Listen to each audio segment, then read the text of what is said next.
সুপ্রিয় দর্শক, আসসালামু আলাইকুম। সবাইকে শুভেচ্ছা জানিয়ে শুরু করছি আজকের ব্যতিক্রম প্রবাসী কমিউনিটি সংবাদ। দর্শক, সাথে আছি আমি ইভা চৌধুরী। শুরুতেই থাকছে সংবাদ শিরোনাম।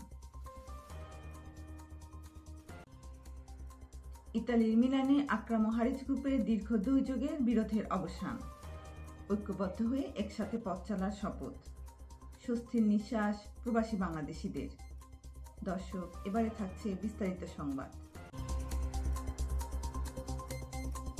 দীর্ঘ জল্পনা কল্পনার অবসান ঘটিয়ে অবশেষে মিলানের দীর্ঘ 2 যুগের বিরোধের অবসান ঘটিয়ে ঐক্যবদ্ধ হয়ে কাজ করার শপথ নিল আকরাম ও হারিস গ্রুপ। আহসান হাবিব শিমুলের ক্যামেরায় বিস্তারিত জানাচ্ছেন সিনিয়র রিপোর্টার রিয়াজুল ইসলাম কাউসার। সংবাদ প্রেরণ AKM সায়েম, ইতালি প্রতিনিধি। ইতালির মিলানে প্রবাসী বাংলাদেশিদের মিলন মেলা, ঐক্যবদ্ধ হয়ে আগামী পথ চলার শপথ, কমিউনিটিতে স্বস্তি ও উচ্ছ্বাস প্রকাশ্যে সভা অনুষ্ঠিত হয়েছে।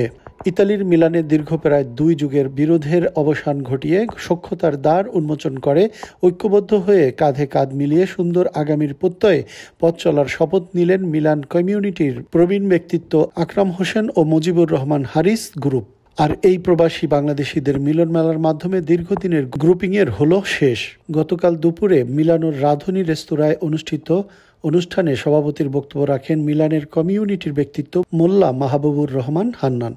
আজকে সমবেত হতে পেরে আমি ব্যক্তিগতভাবে অনেক আনন্দিত এবং খুশি। অনুষ্ঠান যৌথভাবে পরিচালনা করেন নাকসুর সাবেক জিএস দানিয়েল খান ও সাবেক জিএস সরোয়ার হোসেন মোল্লা। অনুষ্ঠানে পুরানো দ্বিধাদ্বন্দ্ব ভুলে আগামীতে ভ্রাতৃত্বের বন্ধনে কাঁধে কাঁধ মিলিয়ে কমিউনিটির উন্নয়নে কাজ করে বাংলাদেশের মর্যাদা প্রবাসের মাটিতে আরও সমুন্নত রাখার প্রত্যয় ব্যক্ত করে বক্তব্য রাখেন মিলান কমিউনিটির প্রবীণ ব্যক্তিত্ব আকরাম হোসেন এবং মুজিবুর রহমান হারিস। আমরা পাশাপাশি থেকে কাজ করব, এই ওয়াদা আমি আপনাদের সকলের দিলাম।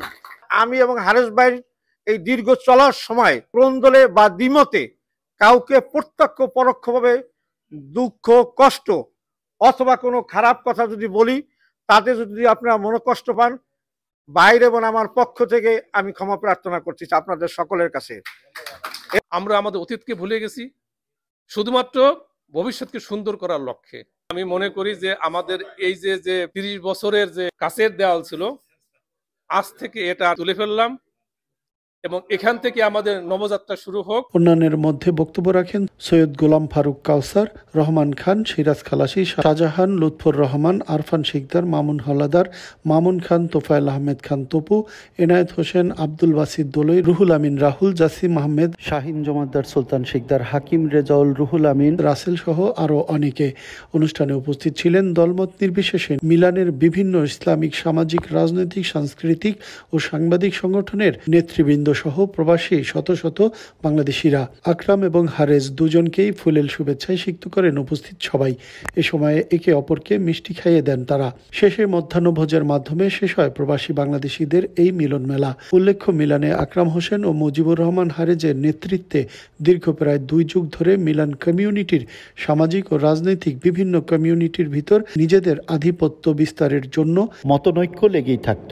আজকের এই আয়োজনের মধ্য দিয়ে তার অবসান হলো। এই মিলন মেলার মধ্য দিয়েই ইতালির মিলানস্থ দীর্ঘ 30 বছরের গ্রুপিং এর অবসান হলো এবং আগামীর সুন্দর প্রত্যাশায় তারা শপথ গ্রহণ করেছে। প্রবাসী কমিউনিটি আরো এগিয়ে যাবে এক ধাপ, এমনটি প্রত্যাশা সবার। ইতালির মিলান থেকে রিয়াজুল ইসলাম কাউসার। দর্শক, এই ছিল আজকের ব্যতিক্রম টিভির প্রবাসী কমিউনিটি সংবাদ। পরবর্তী খবর দেখার আমন্ত্রণ জানিয়ে শেষ করছি আজকের ব্যতিক্রম সংবাদ। আমাদের সাথে থাকার জন্য ধন্যবাদ। আল্লাহ হাফেজ।